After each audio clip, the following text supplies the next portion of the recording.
Welcome to Speed Talk Live, which isn't really live, but a poorly produced podcast where we talk about NASCAR and all things racing. And occasionally we have a special guest or two, when we can get them to show up. Sit down, strap in, pull those belts tight. Speed Talk Live is on the air. Pace car is in. Green flag, green flag, green flag. Welcome everybody, this delayed edition of Speed Talk Live. It's been a couple weeks, but a lot's been happening. We're going to go over that. The NASCAR, since the last time we talked, the NASCAR schedules came out. We've been to Daytona. We had a sad week in between. We went to Darlington and obviously Atlanta. The playoffs are going. Watkins Glen. We got a lot to get to. Thanks for joining us. My name is Greg Engel, editor-in-chief, cupscene.com, among other things. And as always, we've got the hostess with the mostest, the host with the most. I shouldn't say hostess. You're not a hostess. Owen Johnson, the associate editor, cupscene.com. What's up, pal? Hey, Greg. Doing great. How are you? Good. We've got a surprise to tell everybody because for the first time in the history of us working together, we were at a track together, which was a lot of fun. And we're going to get to that in a second. But the week leading up to Daytona, the NASCAR schedule finally came out. No big surprises in my world, really, other than, and it wasn't really a surprise, Bowman Gray being added for the Clash. And then we're going to be going to Rockingham with the Xfinity and Truck Series. And obviously the big news, Mexico City, going there next year for a points race, which is going to be exciting. And obviously Richmond had to lose a date for that, which I think rightfully so. Also, we're adding Lime Rock to the schedule for the Xfinity Series. And then Talladega is going to replace Homestead in the playoffs. And I like to go to the last four races of the year, which means I'll have to change my travel plans. So I'll be going to Talladega next year instead of Homestead. So instead of driving 3 hours to get down to Miami and be in Homestead, I'll be going up to Talladega and going to my favorite Waffle House. So we'll get to all that. That was the schedule coming in. And I know you, Owen, spoke to a lot of drivers about the schedule and their thoughts about it. Yeah, I spoke to a lot of drivers at Darlington when it came out after after Daytona, actually. And the word I kept hearing from them was diverse. There's a lot of tracks and a lot of fresh audiences. Obviously, Mexico City, but also Lime Rock Park up in the Northeast. We can't forget about Chicago, which is a recent addition. But there's also a lot for traditional fans to love. I wrote about on Cup Scene. There are 4 tracks in North Carolina now. That's Rockingham, North Wilkesboro, Charlotte, and Bowman Gray. And the short track Iowa Oval is here to stay on the calendar. With a 38-weight race weekends on the schedule, almost 3/4 of the year with NASCAR racing, I think the schedule has something for everyone, and I think it has to. A traditional fan who loves short tracks and a new fan who loves street courses has something to look for on the schedule, and I think that keeps it fresh and exciting, even as it's the longest schedule of all the big motorsports series. But my other schedule thought, I asked some of those drivers where they dream of going in the future, and I got some pretty left field answers to share. Noah Gragson wants to go to Australia. Chase Briscoe suggested Eldora, makes sense with his dirt background. Austin Cindric suggested Laguna Seca, a California road course. And Michael McDowell suggested Spa, the Belgian F1 track with that crazy turn complex up the hill. I would love to, I love Laguna Seca. I've been out there, and that crazy drop on the one curve is just amazing. And obviously I love California anyway, so it would be great to see out there. Yeah, that was a great article. I know you worked hard on that. I know you worked hard on that because I watched you work in person. It was really cool because we have both, since our time together, which I guess it's been over a year now, we have both worked different tracks separately, but we'd never worked together. So Owen made the pilgrimage down to Daytona International Speedway, my home track. I've been there for years. I got keys to the media center. So it was great for us to work together. Something I realized we didn't have happen is you and I didn't get a picture together, so we got no visual proof. But you know what, pal? You and I, we know we worked together. We got a lot done at Daytona. But tell me, I know that was the biggest track you've probably ever been to. What was your impression of Daytona? Oh, I definitely remember. I will definitely remember working together. But my impression was just how big and how absolutely polished everything is in there. NASCAR's done such a great job with that track and the area around it, and it was just an incredible media center and press box. So it was great to watch all weekend. But speaking of all weekend, I'd like to highlight the Xfinity race a little bit. We usually talk about the Cup race, but I think this deserves a little bit of highlighting. Ryan Truex, Martin's younger brother, won that race. Now his third win in the Xfinity Series, the second track he's won at, in addition to his home track at Dover, and yet he still doesn't have a part-time ride or or a full-time ride or any indication that one is lined up in the future. So we asked after the race whether the win increases the pressure, as his brother is in his retirement season in the Cup Series, and he said the pressure is always there and he's always been trying, but he's made his peace with being a part-time driver for Joe Gibbs Racing and a full-time simulator driver. I think it just shows how much sponsorship really drives this sport. uh, Truex is a proven winner. He told us how hard it is to hit all your marks as a part-time driver, even just getting into your pit box if your number changes, for instance. And yet he was still able to win at Daytona and twice before in that situation. And yet he still doesn't have a full-time seat at any team. And then as for the Cup race, it was a pretty fiery race, and I'm not just referring to the back of Daniel Suarez's car. Yeah, let's talk about the Cup race because we were both there. Going into that race, many of you've heard me talk about my mom. I stayed in her house in Kernersville to cover Martinsville, North Wilkesboro, and Charlotte. I'm blessed to be able to go up there a couple times a year. My family moved there in 1981, so I spent a lot of time up there. She suffered a fall the Wednesday leading into Daytona, and that was she was not in a good shape. So I knew I was going to be going home to North Carolina on that Sunday. Saturday, she was moved into palliative care, meaning she had at least stabilized. She was 85 years old. And literally as the field came to get the green flag, I got notification that she had passed. It was shocking. Obviously, it was sad, but I had a job to do. We had commitments. So obviously, I knew I wasn't going to just abandon. And there was no sense in me driving 10 hours. So I stayed for the race, and thank goodness Owen was there. He helped me keep notes. Everybody in the press box that heard that news, offered words of comfort. It was good and helped me get through. I didn't really pay attention till the race, till the end of the race. And let me tell you a little backstory. Because I spent a lot of time with my mom up there. My dad passed in 09. She wasn't a huge NASCAR fan, but I used to like to take her to things in Charlotte, go pick her up. She been to some of the NMPA, the National Motorsports Press Association award dinners, some of the Hall of Fame induction ceremonies, just because to get her out of the house and just because it's mom.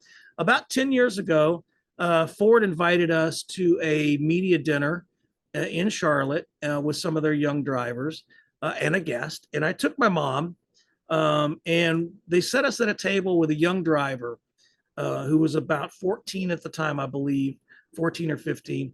And they made the mistake of setting him beside my mom. Now, anybody who knew my mom knew that she was everybody's friend.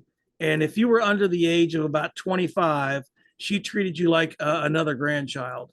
Her and this young driver spent the entire evening talking to each other, laughing, having a good time. The rest of us couldn't get a word in edgewise, and that was okay. Nobody seemed to mind a bit.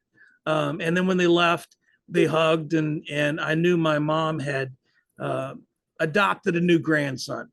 That young driver was Harrison Burton. So every time after that, I would see her, she would ask me how Harrison was doing and make sure I tell Harrison she said hi, which I always did because it was mom. And I dutifully sought Harrison out every week in the garage area, went and found him. Mom says hi. Well, tell Rose I said hey, hey back. And she followed his career. That Saturday night in Daytona, hours after I learned she had passed, on the last lap, when I started paying attention to the race again, Harrison came from, I think it was about fifth place, and charged to the front and won his first Cup Series race. I got pretty emotional, and I'm usually not an emotional guy. I'm also not a very spiritual guy. I don't go to church, and I don't necessarily believe in God and some supreme human, supreme being up there who controls our destiny. But the thought occurred to me and it was kind of interjected in my mind without thinking that my mom was probably trying out her newly acquired angel wings, and maybe somehow had a hand in Harrison winning that race. So I got pretty emotional, but I got through it. And I did let the team know that it was a special win, not only for Harrison, but helped my family heal, because my family heard about it and was really good about um, helping them heal and helping me heal, which led to a long, sad week in North Carolina when I had to go home and make the funeral arrangements for my mom. Again, she was 85 years old, and I'm very blessed to have been up there a couple times a year. So, in that regard, you can't change what had happened, but I felt very calm that I at least got to see her on several occasions. The last time this past May, when I stayed there between Rockingham, when the North Wilkesboro All Star Race, and Charlotte, and got to see her. So that helped bring me a lot of comfort. And then we had her funeral on Thursday, and the Wood brothers sent an arrangement to the funeral, and we saw that, and it was a very kind gesture, very sweet gesture of them. But I knew we would have to move on, and we did. I went to Darlington on Friday, made sure, obviously, I sought out Harrison and the Wood brothers, John Wood, the new president of Wood Brothers, and thanked them for that. But life goes on. That's the way it is. And I'll always remember my mom fondly, and be grateful for the time I had, and grateful for the 85 years that her and I had together.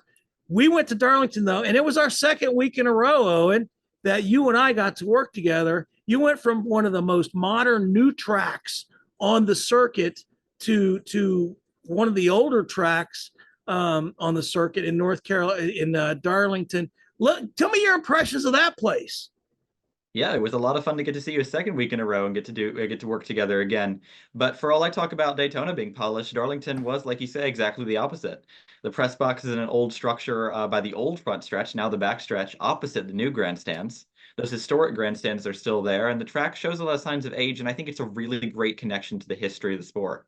I was lucky enough to get to watch the race up from the roof of the press box as I tried to count the points for the drivers in the playoff bubble in my head, and that was a whole lot of fun. I really enjoyed that.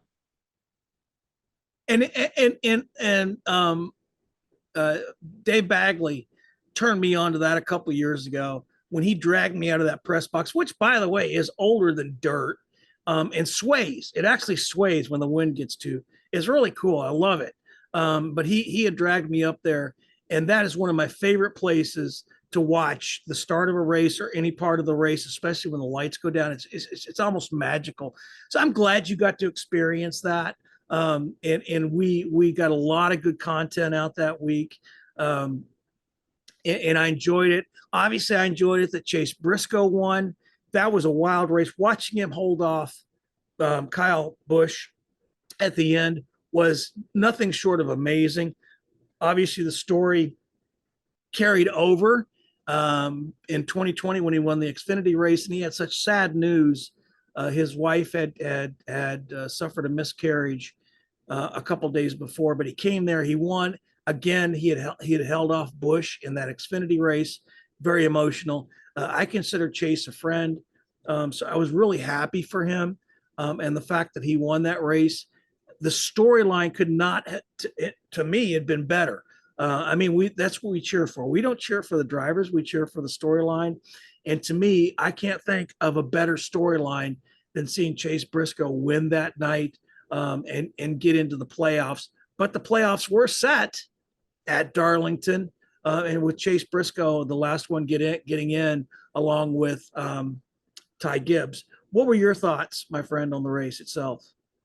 Well, absolutely. We talk about storylines, and I was following that entire race even as I watched that really interesting, really great racing at the end. I was following the points leaderboard, and with two spoiler winners in the last two races, Harrison Burton and Chase Briscoe, that meant only two drivers could qualify for the playoffs on points, and it ended up being Martin Truex, who we kind of knew he came in with a big margin, and Ty Gibbs, who got into his first playoffs.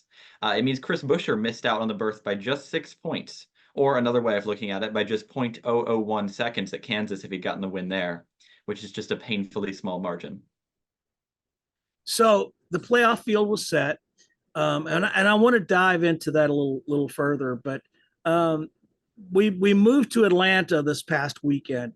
That the Atlanta race. Here's the thing: the Daytona race surprise winner, Chase Briscoe winning at Darlington surprise winner. There was nothing in those races that was boring or nothing but short of exciting.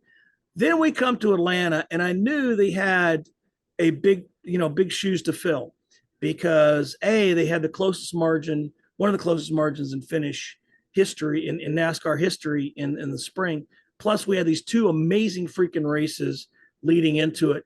So we come to Atlanta, and out of all the chaos, which was Kyle Larson wrecking early, and the other couple of other big crashes we had, Denny Hamlin struggles all weekend. It started in qualifying, and then over into the race, and they moved it to a quote unquote strategy. We're going to run in the back. Well, it's because they couldn't run any closer to the front. So it was really great. But if you look at the big picture, if you just look at the results, it was a Penske show. Ryan Blaney swept, won the first stage. Austin Cindric won the second stage. Logano won the race. So Penske swept the stages. It was an all Penske show. It was an overtime win, which was just, like I said, it was incredible. But now when you look at the big picture of the playoffs, the first race in the playoffs, what does this say about Team Penske moving forward into the playoffs? What are your thoughts on that, my friend? Well, it's Team Penske who's the only team that's ever won a championship with a next-gen car. So they're going to repeat that feat. And we know they certainly can work together on a super speedway. Ryan Blaney, Joey Logano, or even Austin Cindric, his only win coming on a super speedway. We know they're a super speedway strong team. But they're also one of the few teams to get all their cars in the playoffs. And if you count all the cars they prepare, they have a 4-car team in the playoffs with Harrison Burton. And Burton might have entered the playoffs the worst of any full-time points driver in the points. But he's not last in the playoff standings at Atlanta, just 16 points below the cut line, at a very attainable margin. So all the other Penske cars, obviously Joey Logano's locked in, but the other cars leave with very good margins to the cut line. Cindric with a 27-point margin and Blaney, I think, with 45 points. So a very good first race of the playoffs for Team Penske. Kind of what you expect in a super speedway, but you never know what you're going to get, and it certainly came out good for the team. I'm wondering, as we go forward in the playoffs, I don't fill out playoff. People play. Like with the Sweet 16 and basketball and all that. I don't fill out playoff grids, but I really think it's going to be it's either going to be a Hendrick or Penske driver at the end of this thing. I tend to lean towards Logano winning his third. Austin would be a great spoiler. Ryan Blaney could defend. I think any of those 3 drivers, if they make it that far, and obviously the Hendrick drivers. I think Kyle Larson can bounce back from his disappointment there. But you know what? William Byron too is on my radar. I think he could be, one of the guys that's in that final spot in Phoenix when all is said and done at the end of this. But do you think there's a spoiler among the field that you could see making it to the Final Four and ultimately winning the championship?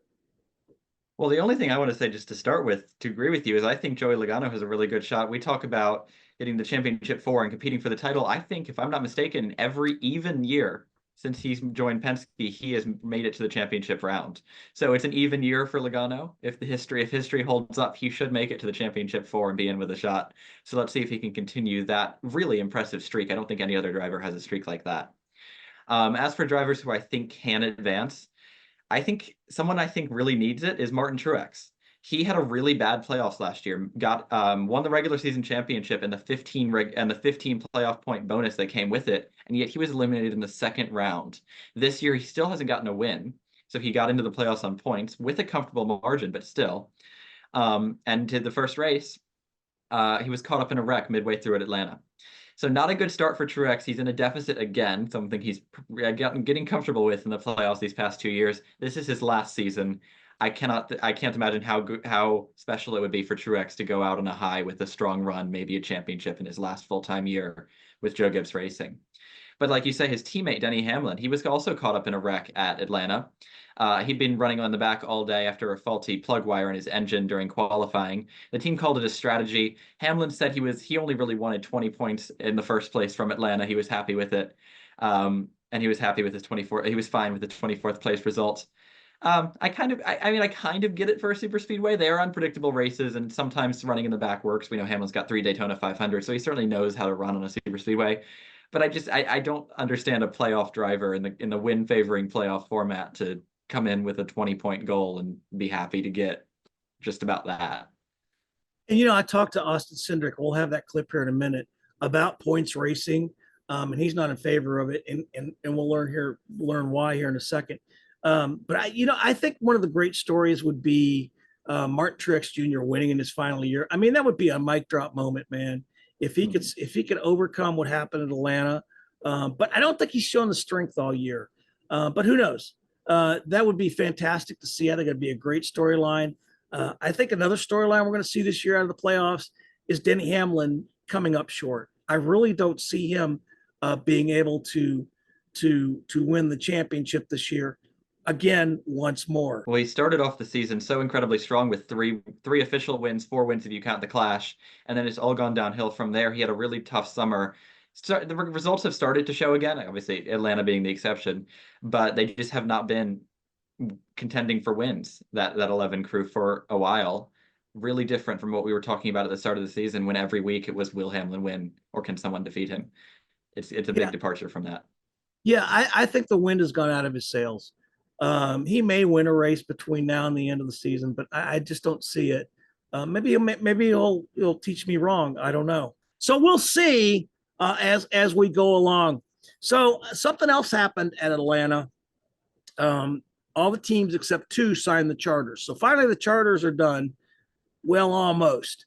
23XI Racing didn't sign, and neither did Front Row Motorsports. One thing that irritates me is when you see the reports about the charters in the mainstream. You don't see 23XI Racing. You see Michael Jordan's team. All right, because that's what people resonate with. That's the way the AP wrote it. They didn't even mention Front Row Motorsports in their headlines. It was all Michael Jordan's team this and Michael Jordan's team that, and Front Row Motorsports. Look, I can understand their reasoning behind it. They didn't get everything they want, but at some point, you did find the compromise, and you did not get everything you wanted, but you got most of it. Why they didn't sign, I don't know, because at this point, at the end of the season, NASCAR could revoke their charters, and they could go into next season with no charters, which is no guarantee that they'll actually be able to enter every race. We'll see what happens.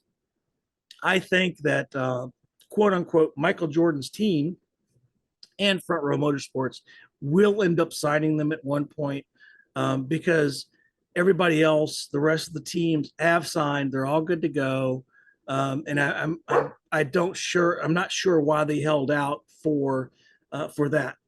So the bottom line is the charters are done. We're ready to move on. The teams didn't get everything they wanted. NASCAR didn't get everything they wanted. But at the end of the day, NASCAR holds the kickball on the playground, right? It's their playground. If you want to play on their field, you're going to have to, by gosh, do what they say, and that's exactly what's going to happen. So I think the team's got the best deal they could hope for with that, with the charters. And like you said, and like you point out, it was months of negotiations. Right.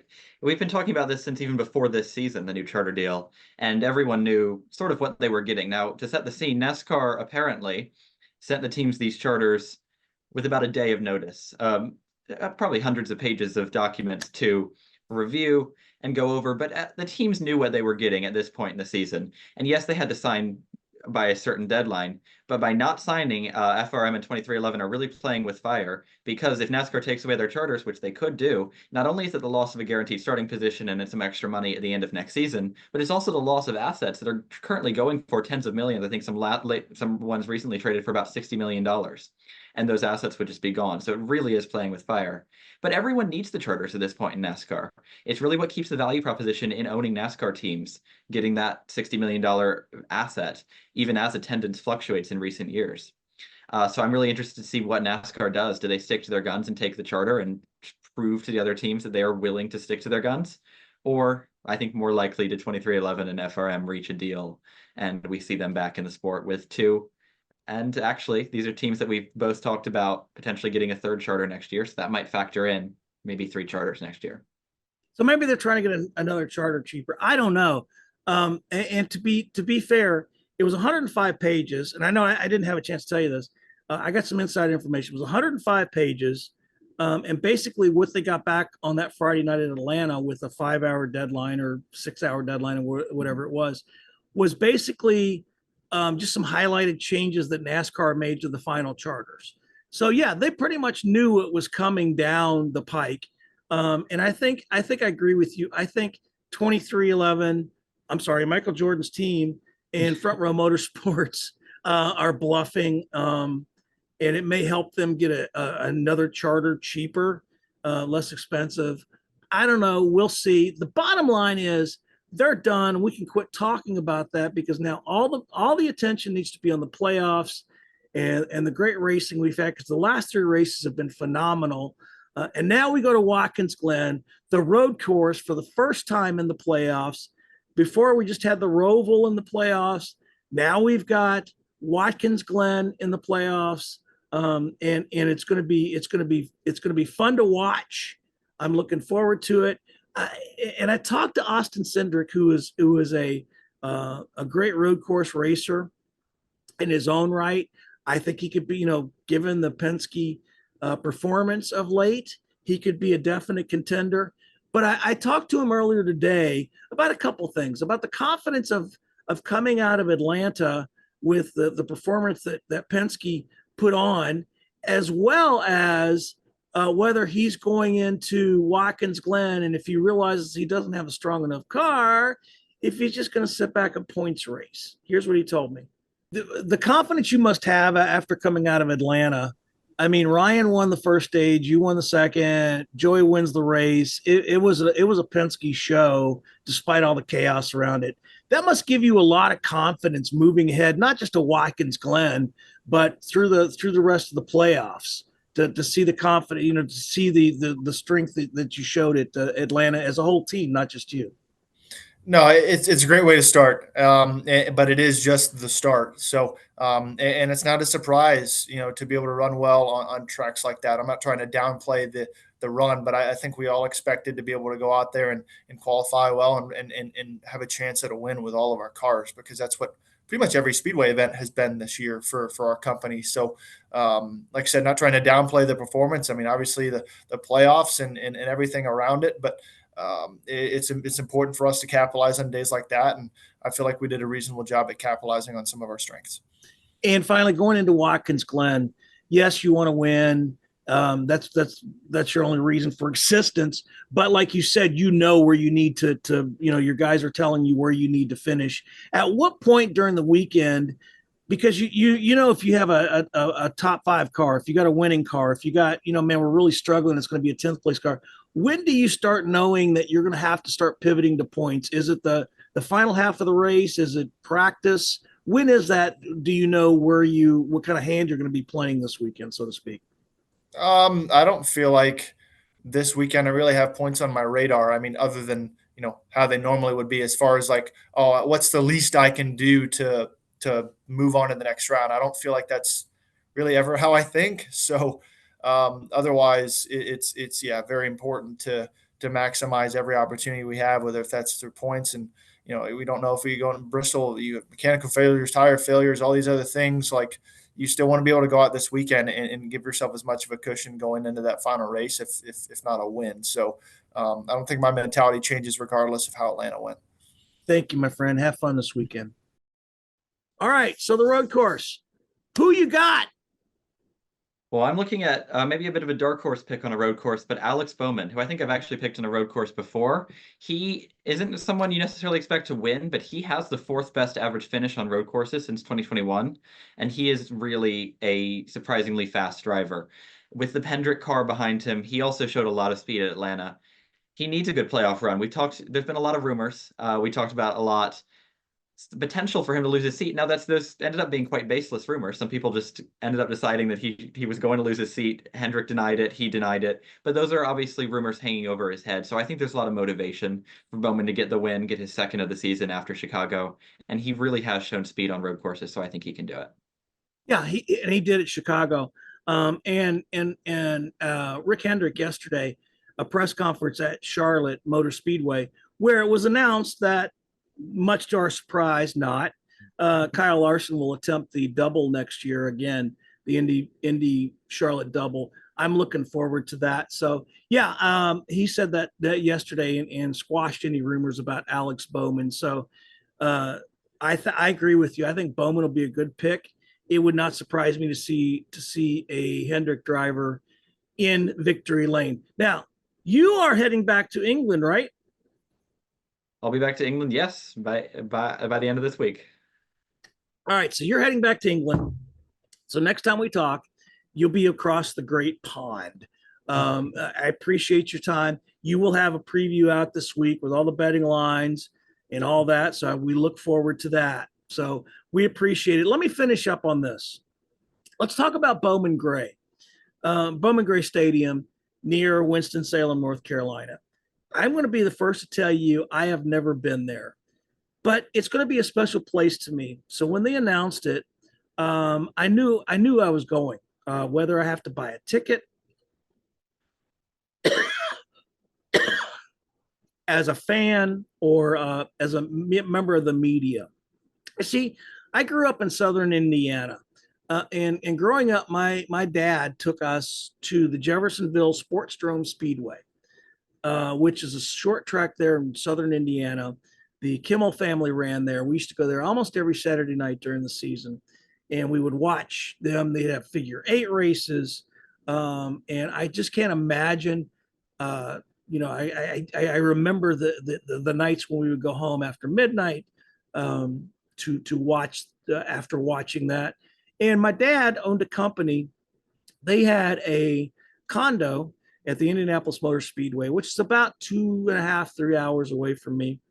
So I grew up during going to the Indy 500 in the week leading up to that. We would watch practices and qualifying and we would go in the condo. We would go down to the pit area, and I saw a lot of people down there. AJ Foyt, Mario Andretti. So that's how my childhood was spent.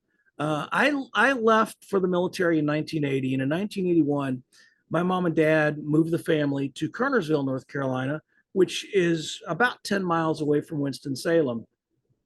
He kept that tradition of Saturday night racing going. My sisters had grown up by then, but they had kids of their own. So it was my dad's grandkids, and he would take them to Bowman Gray Stadium during the season.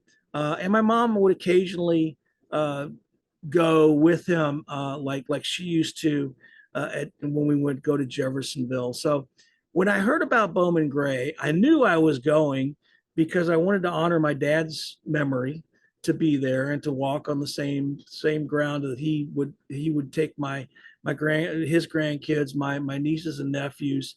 And then of course, when my mom heard, she wanted to go to that as well. Well, obviously, God, if there is such a thing, has another purpose. So I will be there at Bowman Gray, whether it's snowing, whether it's raining, no matter what. I will be there next year for the Clash, honoring the memory of my parents, my mom and dad, who are together again, but who instilled in me and the rest of my family a love of racing, and I look forward to it. So I can't wait to be there. But life goes on. We will go to Watkins Glen this week. Owen will be in England back over across the pond. We will see you next week. Thanks for joining us, everybody. Have a great rest of your week. Let's go racing. Stay safe. We'll see you.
Thanks for listening to Speed Talk Live.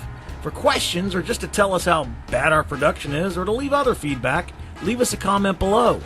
For all the latest NASCAR news, visit www.cupscene.com. Until next time, peace out and let's go racing.